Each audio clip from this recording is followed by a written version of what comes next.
আজকের ভিডিওয়ে 5টা স্টক নিয়ে ডিসকাস করব, এছাড়াও নিফটি এবং ব্যাংক নিফটি নিয়ে আলোচনা করব। তাহলে ভিডিওটা শুরু করা যাক। আমি নিরুপমা, শেয়ার শেখো চ্যানেলের পক্ষ থেকে সকল বন্ধুদের স্বাগত জানাই। আর চ্যানেলটা যদি সাবস্ক্রাইব না করে থাকেন তাহলে অবশ্যই চ্যানেলটা সাবস্ক্রাইব করে নেবেন আর পাশে থাকা বেল আইকনটা প্রেস করে রাখবেন। আমি ভিডিও আপলোড করার সাথে সাথে আপনাদের কাছে ভিডিওটা পৌঁছে যাবে। আমরা নিফটিতে দেখতে পেলাম নিফটি আজকে যেটা লো করেছে 22,085। তো আমি আগের যে ভিডিওটা করেছিলাম সেখানে আপনাদের সাথে শেয়ার করেছিলাম নিফটি কিন্তু অলরেডি একটা 22,000-এ ভালো বেস তৈরি করে নিয়েছে। তো আমরা নিফটিকে দেখতে পাচ্ছি এই 22,000-এর যে বেসটা তৈরি করেছে এটাকে মেনটেন করে চলছে। তো আজকেও আমরা দেখলাম নিফটি 22,085 থেকে ওপরের দিকে কিন্তু মুভ করে যে হাইটা দেখিয়েছে 22,218, আর ক্লোজিং টাইমে আমরা 22,198-তে ক্লোজিং পেয়েছি। তো মোটামুটি নিফটির জন্য এই ক্লোজিংটা কিন্তু খুব ভালো ক্লোজিং হয়েছে। আর ব্যাংক নিফটিতে আমরা দেখেছি ব্যাংক নিফটি কিন্তু একটা লো দেখিয়েছে, যেটা নাকি 46,461-কে ব্রেক করে নিচের দিকে ইন্টারডে বেসিসে লোটা দেখিয়েছে 46,324। তো যাই হোক, 46,461 যে ইন্টারডে বেসিস নিচে যে ট্রেড করেছে সেটা ক্লোজিং টাইমে কিন্তু আমরা 46,588-তে ক্লোজিং পেয়েছি।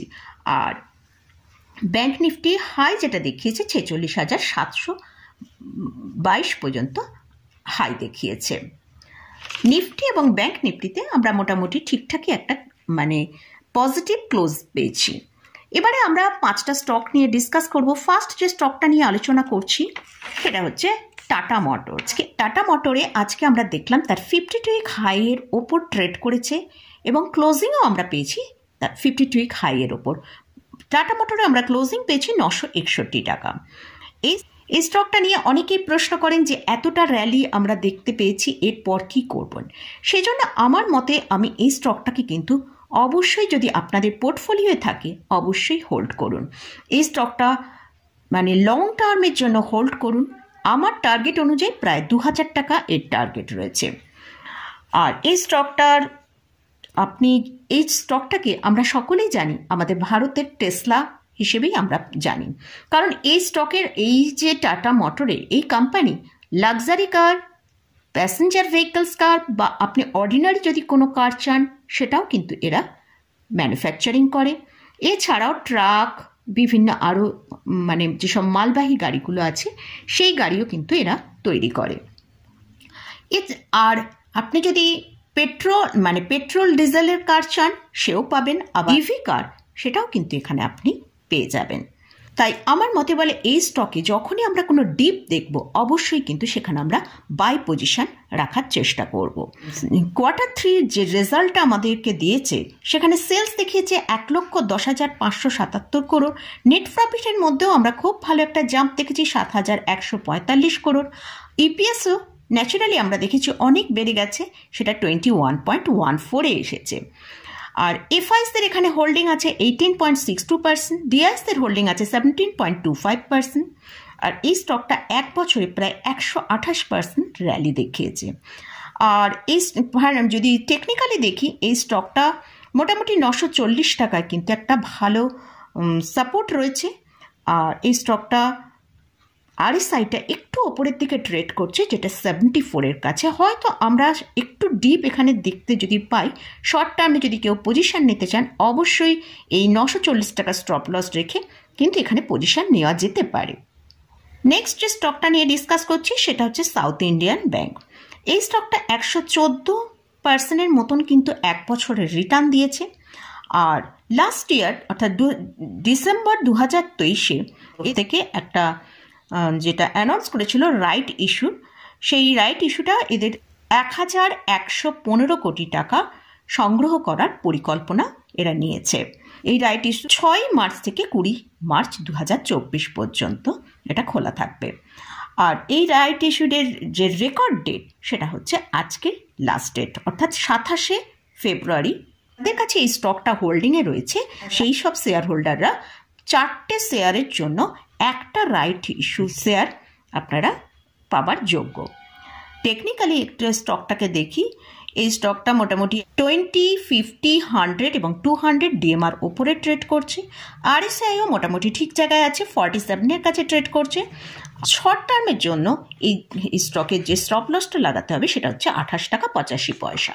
যে স্টকটা নিয়ে আলোচনা করছি সেটা হচ্ছে হ্যাপিয়েস্ট মাইন্ড। এই স্টকে কিন্তু আজকে আমরা একটা সার্ফ র্যালি দেখতে পেলাম, কারণ কোম্পানি অ্যানাউন্স করেছে তাদের নিউ ভার্টিক্যাল অর্গানাইজেশন স্ট্রাকচারটা। সেটা কীরকম?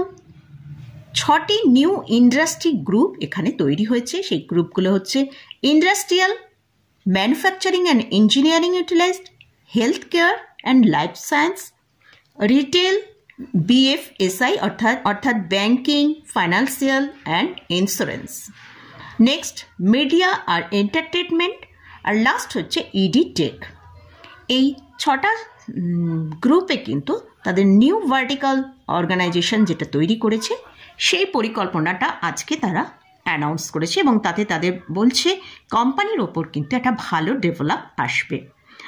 তো মোটামুটি এই স্টকটার এই হ্যাপিয়েস্ট মাইন্ডের এখন কারেন্ট প্রাইস চলছে 870 টাকা। আমরা এই স্টকে আজকে একটা ভালো র্যালি দেখতে পেয়েছি। তো এই স্টকটা মোটামুটি ওপরের দিকে 965 টাকা পর্যন্ত যেতে পারে।